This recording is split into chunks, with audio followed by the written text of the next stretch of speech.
Republican presidential candidate Vivek Ramaswamy came to Grinnell, Iowa on October 5th, interacting with dozens of students during his 2-hour visit. Ramaswamy, a 38-year-old billionaire who describes himself as a political outsider, came to Saints Rest Coffee House for a roundtable discussion with 3 undecided Poweshiek County Republicans. While here, Ramaswamy touted the divisive policy opinions that have gained him increasing media coverage, including raising the voting age to 25, maintaining the current rate of fossil fuel consumption, cutting the federal workforce by 75%, and repealing the Affordable Care Act. The S&B had the chance to interview Ramaswamy about local Grinnell issues. This past spring, there was an unsuccessful attempt by a group of parents for the Grinnell-Newburgh School District attempting to ban Jeanette Wall's The Glass Castle. I'm just curious about what your perspective is on who should be involved in the decisions related to content or education in schools. Well, it depends on the level that you're talking about. I don't think the government should be involved in content-based censorship of particular viewpoints. I think that's different from the government or even a local school board making a decision about what is or isn't appropriate content for children. So I think we can't conflate those two debates. But at the level of a university, I do not believe that there should be bans on viewpoints. I'm a free speech absolutist. What's that? Going this way? Okay. Can we walk this way? Yeah. Yep, thank you. So my view is all views are fair game. Viewpoint discrimination is not the right answer to settle our differences.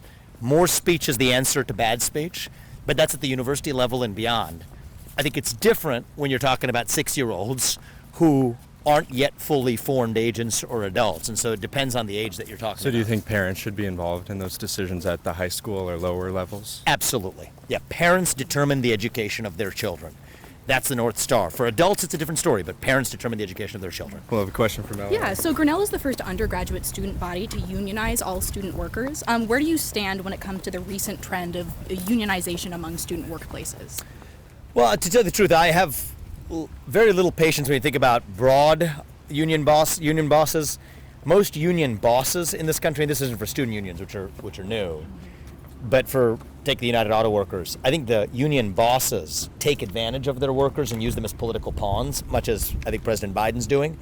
But in this environment, I have a lot of sympathy for workers who have faced stagnant wages for the last 10 odd years against the backdrop of rising prices.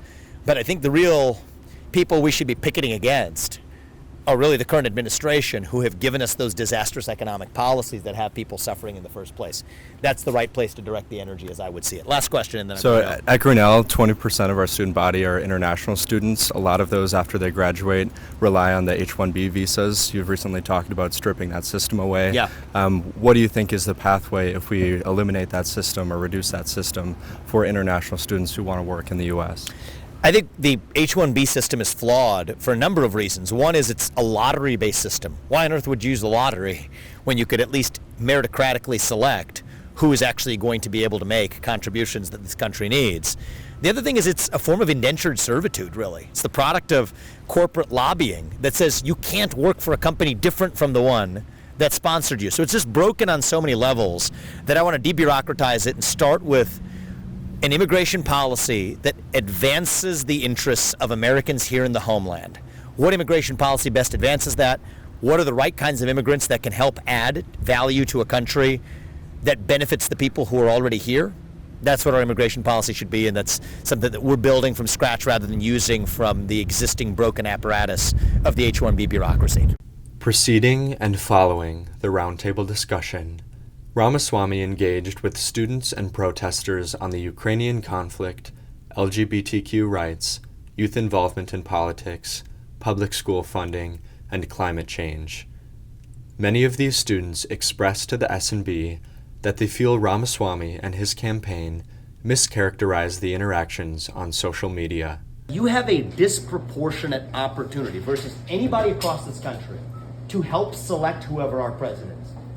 Maybe that's me, maybe that's somebody else, but whoever it is, you owe it to yourselves to use that opportunity. It is a special opportunity. And if we're going to save this country, it's not going to be because I do it, coming from the White House. It doesn't work that way.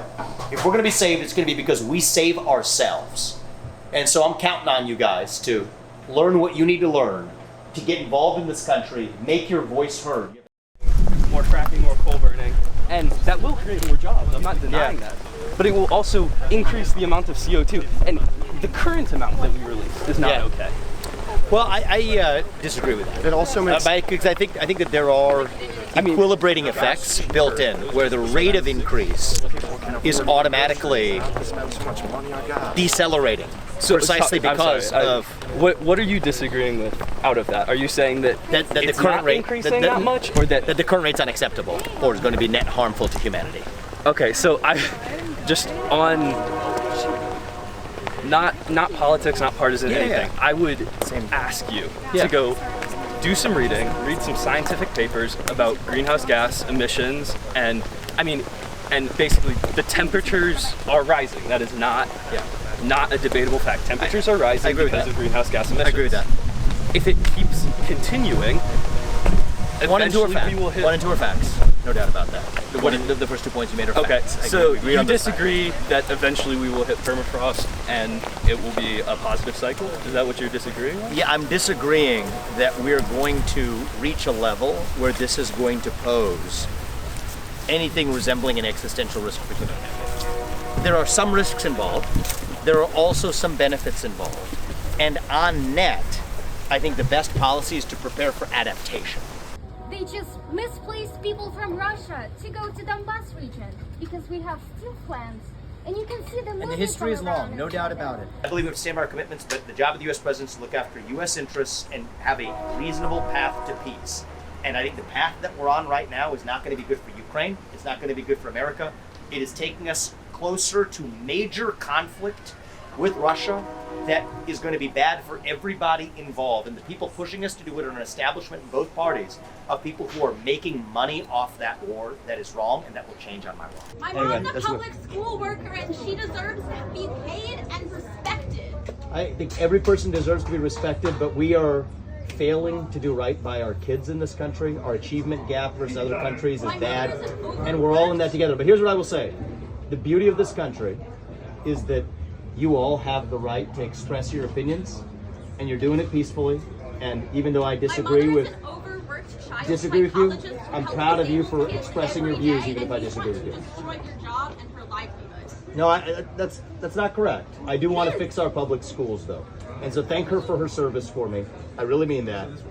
But we also have to focus on how we're going to improve achievement of our kids. And I think your mom, if she's as earnest as you're describing, I'm sure she is, cares about the same thing. We're not getting there with the existing system we have. So we're going to have to find a better way to do it.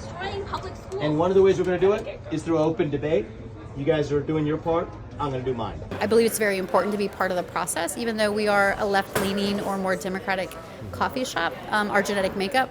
Again, I just wanted to be respectful of the process. I'd like to be heard as a liberal and a Democrat, so it's only fair if I want to listen to the other side as well. At the time of this recording, Ramaswamy is polling at 7.5% nationally, according to 538, trailing Donald Trump and Ron DeSantis. The Iowa Republican caucuses, which take place on January 15th, will be the first ballots cast nationwide.